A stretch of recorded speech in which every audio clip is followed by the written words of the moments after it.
Hello, friends, and welcome to Governance Review. So, let's start the Hindu analysis for 8th of January 2024.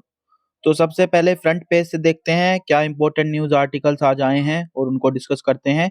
तो हम इसमें important articles ही सिर्फ discuss करते हैं, पूरे न्यूज़पेपर की एनालिसिस ये लगभग 30 मिनट्स के अंदर जो है हम कर देते हैं, जिसमें जो भी इंपॉर्टेंट खबरें रहती हैं वो सब हम डिस्कस कर लेते हैं।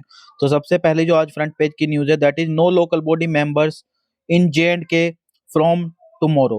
तो जो म्यूनिसिपल बॉडीज और पंचायत जो थी उनका जो 5 ईयर का टर्म था वो कंप्लीट होने वाला था, मतलब ठीक है ना, कंप्लीट हो गया है।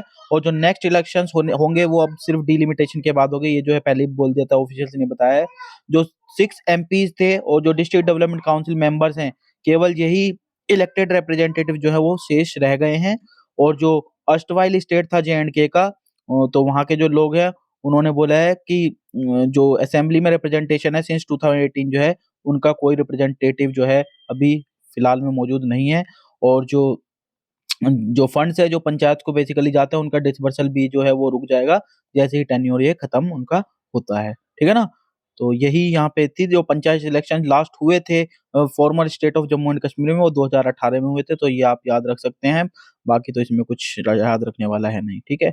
आगे देखते हैं, बांग्लादेश में जो जनरल इलेक्शन हुए थे उसमें जो बांग्लादेश की प्राइम मिनिस्टर शेख हसीना थी, तो उन्होंने रिकॉर्ड 4th स्टेट टर्म जो है वो उन्होंने सिक्योर किया है। और जो उनकी पार्टी थी अवामी लीग, उसने जो है 2/3 ऑफ द सीट्स जो है वो वहाँ पे वॉन की हैं। 300 में से 200 सीट पे वो जो है विनर डिक्लेयर की गई हैं, ठीक है ना। जनरल इलेक्शन ये हुए थे और थोड़ा सा वायलेंस और जो बॉयकॉट जरूर देखने को मिला था। जो main opposition Bangladesh nationalist party थी उसने इलेक्शन ये बॉयकॉट किए हैं और थोड़ा सा कई कई जगह पे वायलेंस भी देखने को मिली थी, ठीक है। जीएसटी रेवेन्यू जो है that reveal a dissonance in consumption growth across states. तो स्टेट्स के अक्रॉस जो है अनइवन ग्रोथ देखने को मिले हैं। 8 स्टेट्स जिनमें से महाराष्ट्र और तमिलनाडु इंक्लूड हैं, उनमें जो है मोर देन 15% ग्रोथ देखने को मिली जीएसटी कलेक्शंस में इस ईयर तक अगर देखें हम, ठीक है ना। अब तक जो गुजरात है और वेस्ट बंगाल हैं, these are among the top 10 contributors with slower growth. तो मेजर स्टेट्स जो हैं जिनकी हायर ग्रोथ रही है वो मध्य प्रदेश 18.8%, महाराष्ट्र 18.20%, कर्नाटका 18.10%, हरियाणा 17.60, उत्तर प्रदेश 17%, तमिलनाडु तेलंगाना 16.90। जो मेजर स्टेट्स हैं जिनकी लोअर ग्रोथ रही है उसमें गुजरात है 9.50%, वेस्ट बंगाल 9.80, ओडिशा 10.70, राजस्थान 10.90, बिहार 11.50 और आंध्र प्रदेश 12.50। तो ये जो है ये जीएसटी रेवेन्यू का जो है वो अनइवन जो डिस्ट्रीब्यूशन आप देख सकते हैं ग्रोथ का, वो देखने को मिला है कलेक्शन का, ठीक है। आगे देखते हैं और क्या इंपॉर्टेंट है। हाँ, Delhi floods last July due to rising Yamuna bed. तो एक स्टडी में ये पता चला है, जो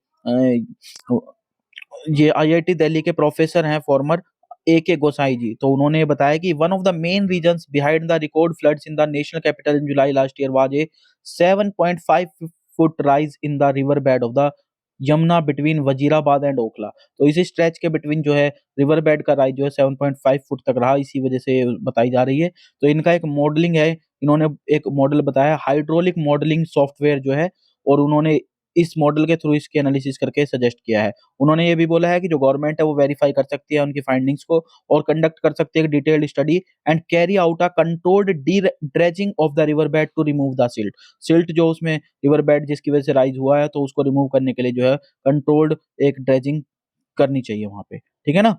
तो यही सजेस्ट किया है उनको कि वरना जो इंसिडेंट से आने वाले टाइम में और ज्यादा जो फ्लड्स रहने वाली है वो और ज्यादा एक तरह से हैवी और अनप्रेसिडेंटेड लेवल की रहने वाली है, ठीक है ना। और ज्यादा प्रॉब्लमेटिक रहेंगी। आगे देखते हैं, Maldives suspend 3 deputy minister for remarks against Modi. तो जो इंडियन प्राइम मिनिस्टर उनके अगेंस्ट उनके जो रिमार्क थे उसके चलते जो है 3 डेप्यूटी मिनिस्टर्स को जो है सस्पेंड कर दिया गया है। तो India strongly raises issue of disrespectful comments about PM with foreign office, ये इंडिया ने इशू रेज किया था। और जो 3 लीडर्स थे उन्होंने कमेंट किया था about PM's visit to Lakshadweep. और जो म्यूजिक गवर्नमेंट है, मालदीव की जो गवर्नमेंट है, उन्होंने अपने आप को इन रिमार्क से डिस्टेंस बोला, बोले उनके पर्सनल रिमार्क्स है, इसका गवर्नमेंट में इनका कोई लेना देना नहीं है।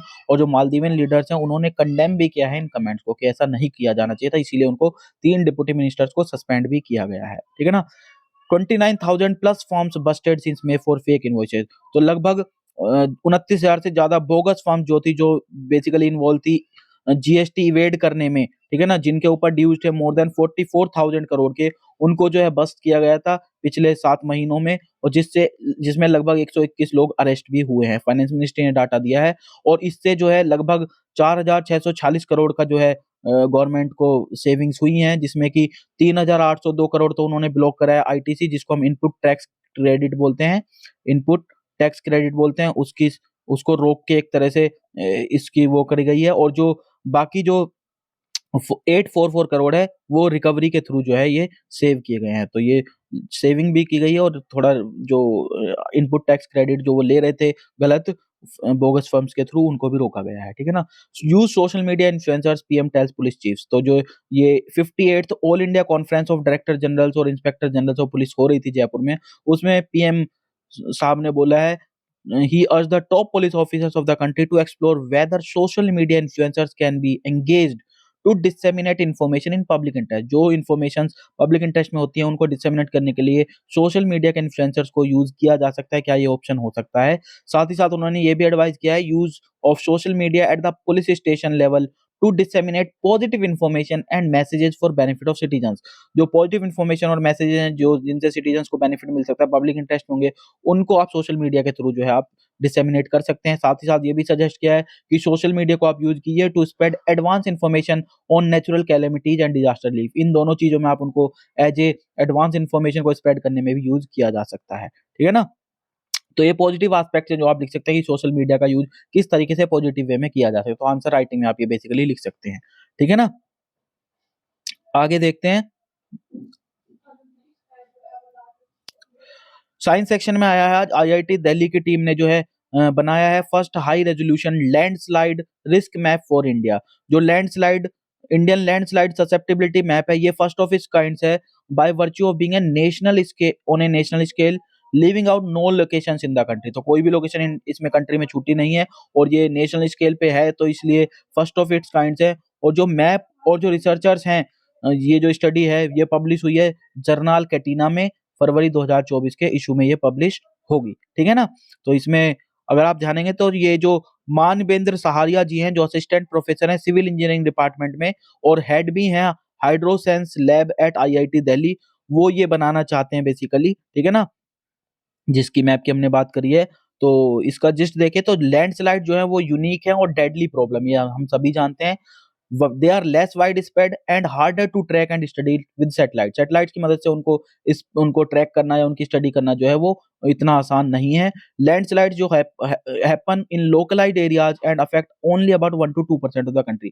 और अगर कंट्री में अफेक्ट की बात करें तो केवल 1 to 2% जो एरिया है, लोकलाइज्ड एरिया, वही अफेक्ट होता है, इतना ज्यादा एरिया नहीं होता। लेकिन एज इसी की वजह से ये है कि there is much less data of sufficient quality for typical machine learning models to work with. इसी वजह से जो मॉडल्स होते हैं जो मशीन लर्निंग पे बेसिकली बेस्ड हैं, उस टाइप के टिपिकल मॉडल्स इसी वजह से नहीं बन पाते, क्योंकि जो सफिशिएंट डाटा उनके पास इसके रिलेटेड अवेलेबल नहीं हो पाता है।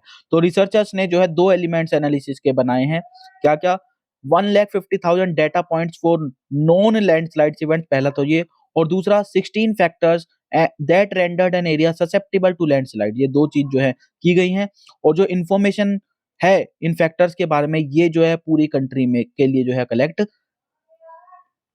की गई थी, ठीक है ना। फिर मशीन लर्निंग मॉडल्स की बात करें तो they were used to make projections for all areas for which there wasn't any landslide data. उन सब एरियाज के लिए यूज किया जाएगा, उनके लिए प्रोजेक्शंस बनाई जाएंगी जिनमें जिनके जिनके रिलेटेड कोई भी लैंडस्लाइड डाटा अवेलेबल नहीं है। That is even if a landslide had not occurred, मतलब अगर कोई लैंडस्लाइड नहीं भी हुआ है किसी पर्टिकुलर प्लेस पे अभी तक, तो जो मशीन लर्निंग मॉडल है it could estimate its susceptibility to the one, कि वहां पे कोई ससेप्टेबल लैंड स्लाइड हो सकता है नहीं हो सकता, उसको वो जो है एक तरह से प्रेडिक्ट करेगा, ठीक है ना। तो क्योंकि जो नंबर ऑफ फैटिलिटीज है due to landslides, a national landslide susceptibility map can help identify the most dangerous areas and help allocate resources better. तो जाहिर सी बात है जितनी फैटिलिटीज हुई हैं किसी लैंडस्लाइड की वजह से, उनको देखते हुए अगर हम देखें तो जो नेशनल लैंडस्लाइड ससेप्टेबिलिटी मैप बनाया जा रहा है, ये हेल्प करेगा कि उन डेंजरस एरियाज को, जो मोस्ट डेंजरस एरियाज हैं लैंडस्लाइड होने के परव्यू से, उनको आइडेंटिफाई किया जा सके और रिसोर्सेज जो अवेलेबल है हमारे पास लिमिटेड, उनको बेटर अलोकेशन हो सके। तो ये डॉक्टर शाहरिया जो है और उनका ग्रुप जो है, they are also in the process of building an infrastructure vulnerability map, a cartogram that will depict the strategy of road railways and buildings that are particularly vulnerable to landslides। तो इन चीजों के लिए वो एक infrastructure vulnerability map भी जो है वो बनाने की तैयार वो चाह रहे हैं कि उस प्रोसेस में भी है वो कि ये भी बनाया जाए, ठीक है ना। जो मैप है वो पब्लिकली अवेलेबल होगा और एक्सेसिबल होगा, यानी कि किसी को कोई टेक्निकल नॉलेज की जरूरत नहीं होगी इस डाटा के साथ इंटरेक्ट करने के लिए। कोई भी आम आदमी, ऑर्डिनरी सिटीजन भी जो है जिसको थोड़ा बहुत अगर मान लीजिए फोन या नेट चलाना आता है, ऐप चलाना आता है, तो वो भी इस मैप को जो है वो इजीली एक्सेस कर सकता है, ठीक है ना। एक टर्म जरूर आई थी आज, panspermia, life from one world to the next. तो पेंसपर्मिया जो है ये एंशियंट ग्रीस के टाइम से जो प्रिवेल्ड हाइपोथेसिस है, और ये फर्स्ट टाइम जो पोजिट की गई थी ये ग्रीक फिलोसोफर एनेक्सागोरस ने 500 टू 428 बीसी में की थी, जिसने इस टर्म को कॉइन किया था पेंसपर्मिया को।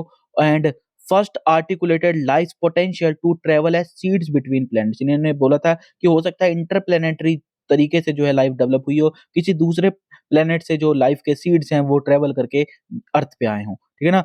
मॉडर्न वर्जन में अगर बात देखें तो जो आइडिया है पेंसपर्मिया का वो एडवांसेज इन 3 स्टेजेस। पहला, escape from a planet, transit through interplanetary space and landing on another planet. एक प्लेनेट से एस्केप करके इंटरप्लेनेटरी स्पेस को पार करते हुए, ट्रांजिट करते हुए दूसरे प्लेनेट पे लैंड करने वाली 3 सीरीज के इसको जो है इन्होंने पेंसपर्मिया को हम मॉडर्न वे में समझते हैं, ठीक है।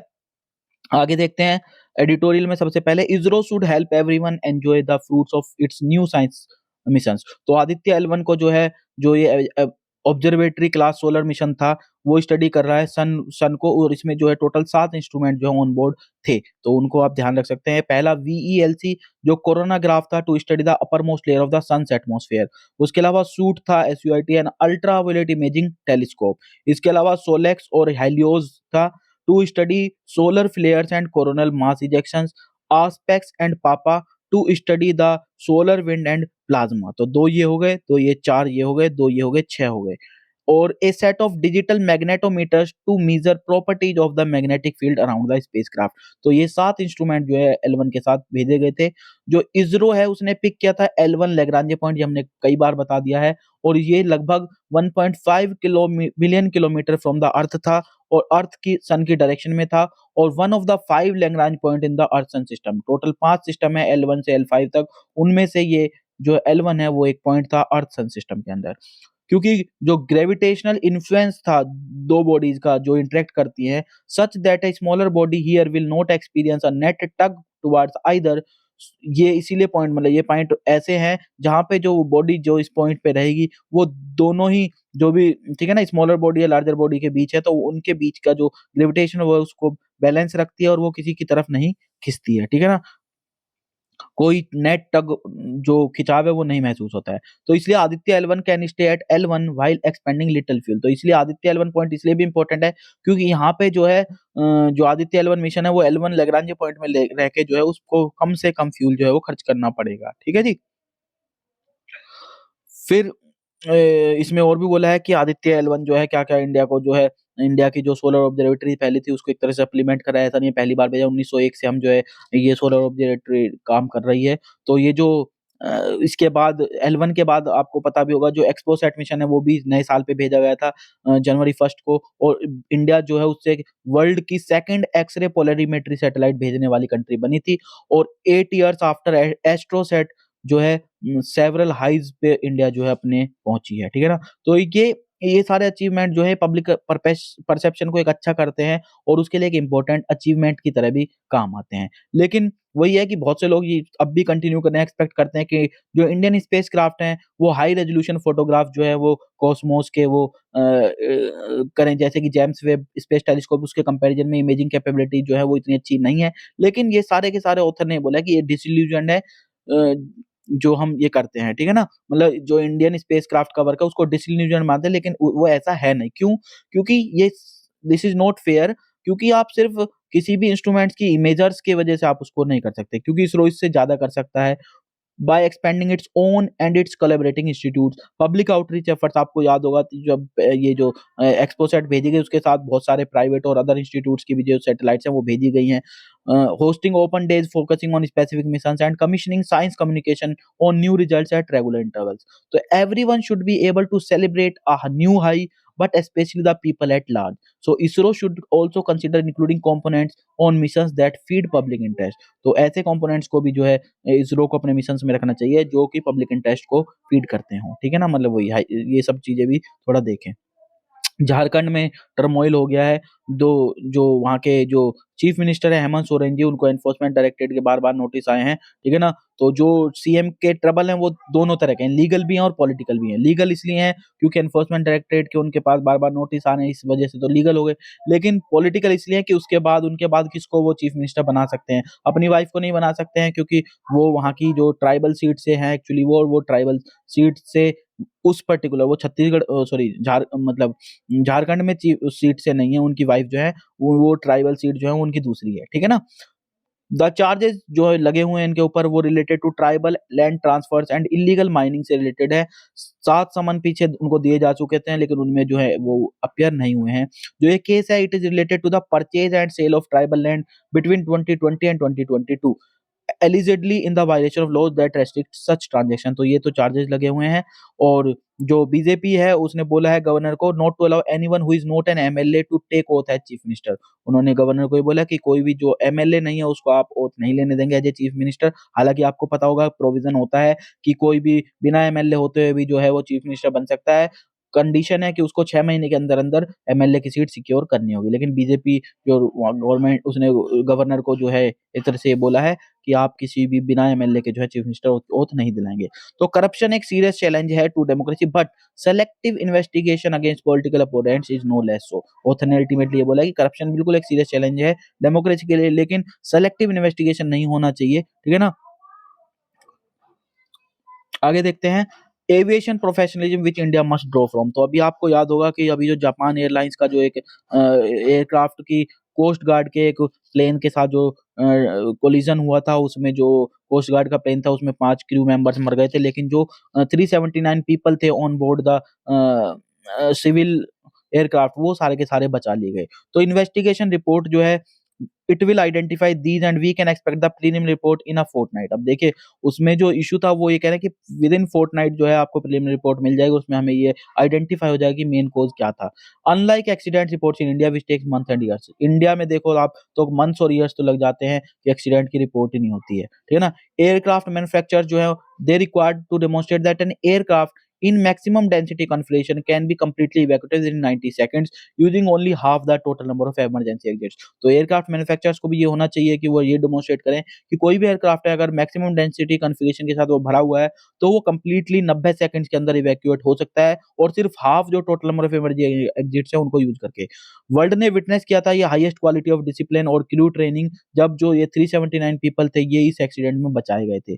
अमेजिंग डिस्प्ले हुआ था ऑर्डरली इवैक्यूएशन का और बर्निंग रैकेज से उनको एक तरह से बचाया गया था। जो जापान एयरलाइंस का केबिन क्रू था उसने एग्जीक्यूट इसको किया था। तो वहाँ से सीखने की ज़रूरत है बेसिकली ये कह रहे हैं। Passengers followed the safety instructions and left the aircraft without carrying their handbags or crowding around after coming down the aircraft evacuation site।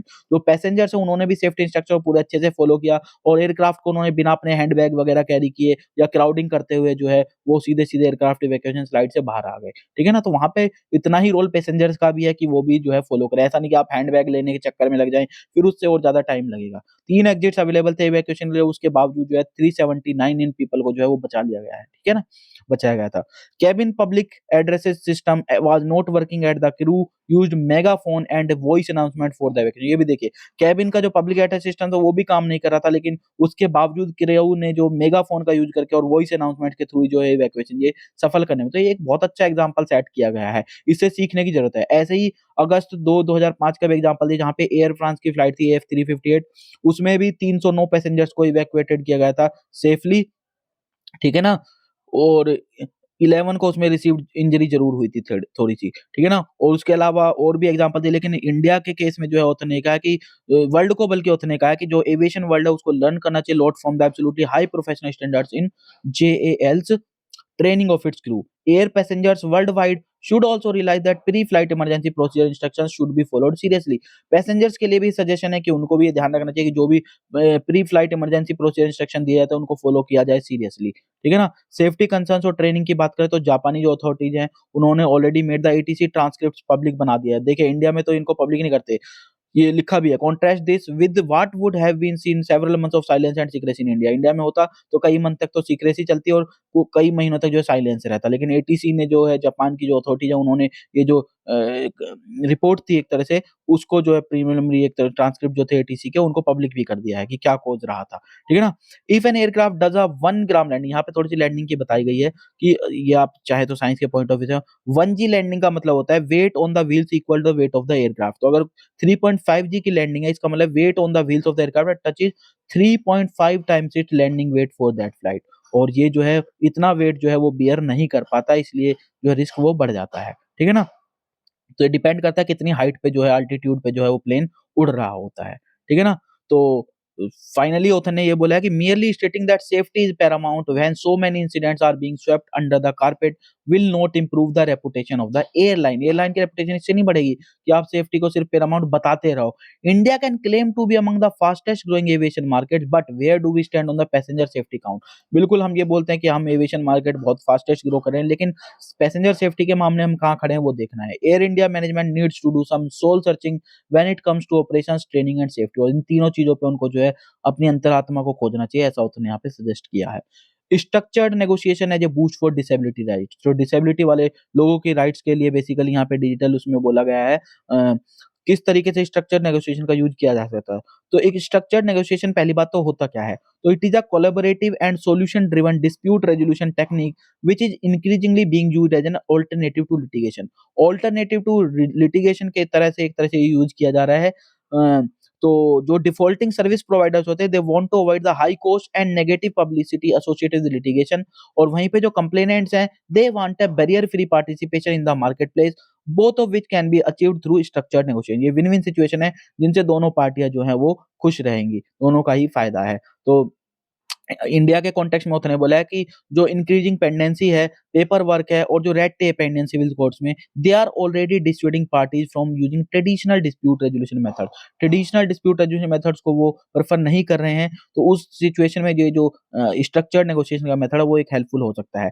The incident को इसमें पेटीएम का भी इंसिडेंट बताया उन्होंने कि जो सीसी जो पेटीएम को जो है एक तरह से जो chief commissioner of person with disability है, उन्होंने उनको नॉन कंप्लायंस के लिए नोटिस भेजा था कि आपने वो किया है। तो सीसीडीपी ने जो फिर डिफॉल्टिंग सर्विस प्रोवाइडर को नोटिस पे भेज दिया और उनको डायरेक्ट कर दिया कि जो सर्विसेज हैं वो एक्सेसिबल बनाए या फिर उन पे पेनल्टी जो है लगा देंगे नॉन कंप्लायंस के लिए। तो इसलिए वो ज़ाहिर-सी बात है वो फिर लिटिगेशन में जाएगा, वो करेगा, ये सारा चीज़ होगा। ठीक है ना?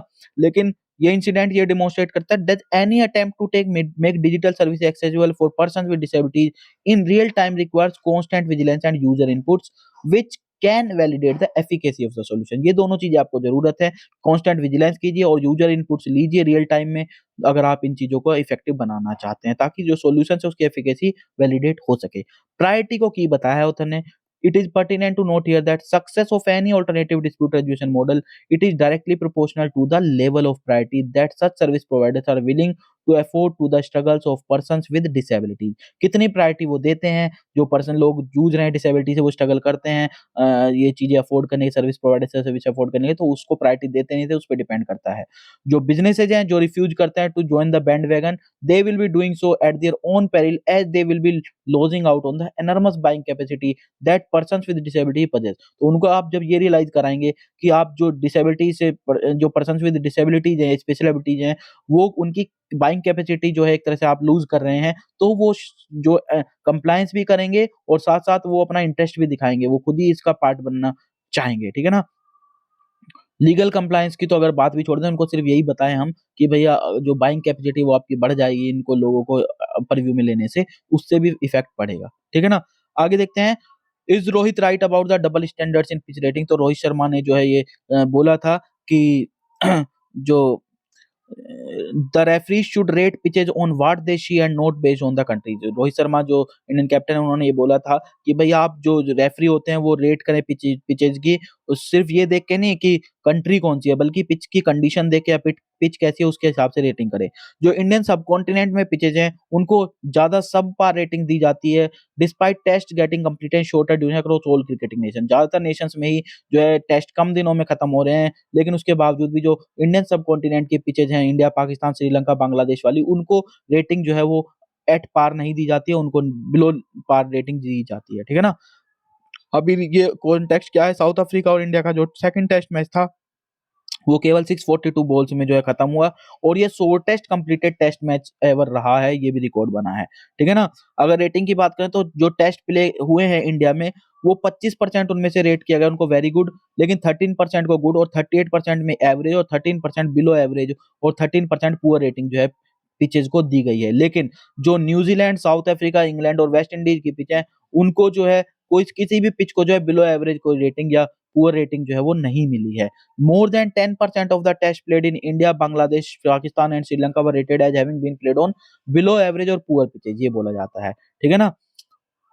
फिर ऑथर ने कंपेरिजन ये भी देखा, इंडिया में अगर देखें, इंडिया, बांग्लादेश, पाकिस्तान, श्रीलंका में, तो more than 50% of the wickets in test were claimed by spinners. वहीं पे अगर न्यूजीलैंड, साउथ अफ्रीका और इंग्लैंड की बात करें तो वहां पे less than 25% were claimed by spinners. इसको देखते हुए वो जो है वो बताते हैं कि पिच वो है अच्छी है या पुअर है। ठीक है ना। लेकिन यहाँ पे जो ऑथर है, ये डाटा जो है पब्लिश किया, उन्होंने बोला we analyse only those test matches which have completed with relatively few balls bowled. लेकिन ऑथर ने कहा कि हमने स्पिनर और पेसर से नहीं देखा, हमने ये देखा है कि हमने उन सबको एनालाइज किया है, जो डाटा किया है जिनमें टेस्ट मैच जो है वो रिलेटिवली कम बॉलों में खत्म हुए हैं। ठीक है ना।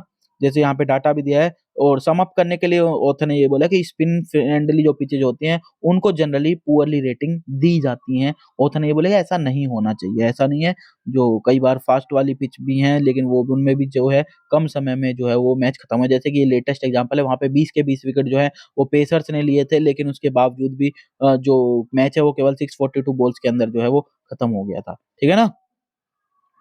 Rise in child marriage in West Bengal, तो वेस्ट बंगाल में जो है चाइल्ड मैरिज प्रेवलेंस है, उसके रिगार्डिंग जो है लैंसेट पेपर में एक रिपोर्ट टाइटल की है, prevalence of girl and boy child marriage across states and union territories in India. 1993 से 2021 का ये डाटा लिया गया है, और एक रिपीटेड क्रॉस सेक्शनल स्टडी जो है ये इस टाइटल से जो है पब्लिश किया गया लैंसेट पेपर में। और इसने हाईलाइट किया कि 1 in 5 girls are still married below legal age in India. India में आप ये डाटा पॉइंट में कहीं भी example main question answer writing में आप जो प्रेवलेंस है, सिचुएशन है चाइल्ड मैरिज की, वो डाल सकते हैं कि 1 in 5 गर्ल्स स्टिल जो है मैरिड हो रही है below the legal age in India. Largest absolute increase की अगर बात करें हेड काउंट में, तो it was observed in West Bengal, representing an increase of 32.3% in head count. ठीक है ना। West Bengal so the largest absolute increase with over 5 lakh more girls getting married as children, ये पेपर ने बताया है। रिसर्चर्स जैसे कि मिस्टर अहमद हैं, उन्होंने पॉइंट आउट किया है कि surprisingly there is no direct correlation between literacy rate and child marriage. कोई कोरिलेशन नहीं है लिटरेसी रेट और चाइल्ड मैरिज का, क्योंकि डिस्पाइट हाई लिटरेसी इंसिडेंट जो चाइल्ड मैरिज के हैं, it is also disproportionately high in some district. कुछ डिस्ट्रिक्ट में हाई लिटरेसी होने के बावजूद भी जो है इंसिडेंट है चाइल्ड मैरिज के, वो भी डिस्प्रोपोर्शनेटली हाई देखने को मिला है। ठीक है ना।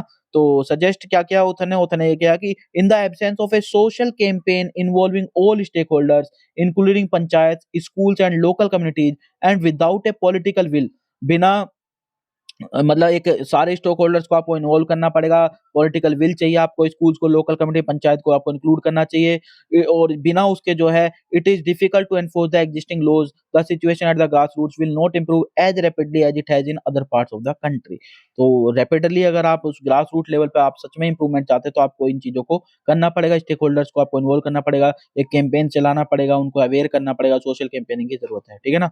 आगे देखते हैं how voice cloning through artificial intelligence in B use for scams, scams के लिए यूज की जा रही है। तो वॉइस क्लोन फ्रॉड जो है वो ऑन द राइज है इंडिया में। रिपोर्ट पब्लिश की गई थी मई लास्ट ईयर में, जिसने रिवील किया था कि 47% of the surveyed Indians they have either been a victim और knew someone who had fallen prey to an AI generated voice scam. तो जो नंबर्स हैं ऑलमोस्ट ट्वाइस हैं ग्लोबल एवरेज के मुकाबले। तो ये ही सिर्फ इसमें यही पार्ट है कि इंडिया में जो है बहुत ज्यादा वॉइस क्लोन फ्रॉड के थ्रू जो है स्कैम्स आ रहे हैं और ऑन द राइज हैं। ठीक है।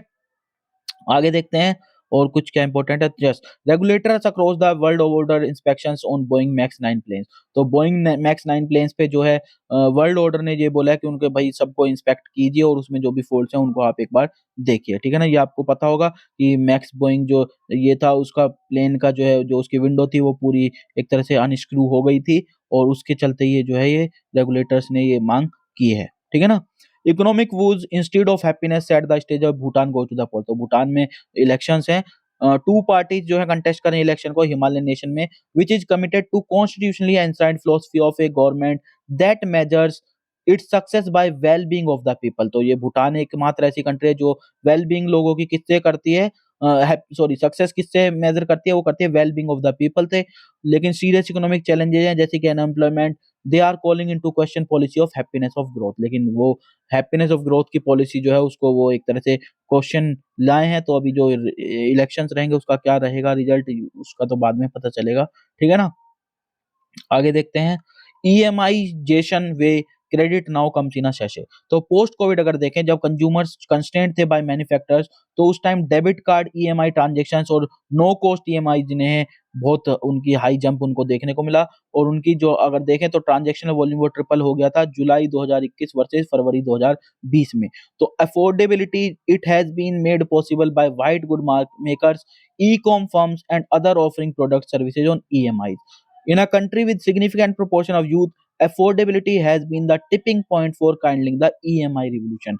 तो ये दोनों चीजें आप याद रख देख सकते हैं, मतलब समझ सकते हैं। बेसिकली ये है कि ईएमआईजेशन की तरफ इंडिया जो है वो प्रोग्रेस करता हुआ दिखाई देता है। हर चीज ईएमआई से जोड़ दी, हर चीज के लिए ईएमआई अवेलेबल हो गई हैं। चाहे गुड्स हैं तो अफोर्डेबिलिटी को एक तरह से ईएमआईजेशन के थ्रू जो है वो कोविड टाइम पे और पोस्ट कोविड टाइम पे पोस्ट कोविड टाइम पे काफी बढ़ावा मिला है, ठीक है ना।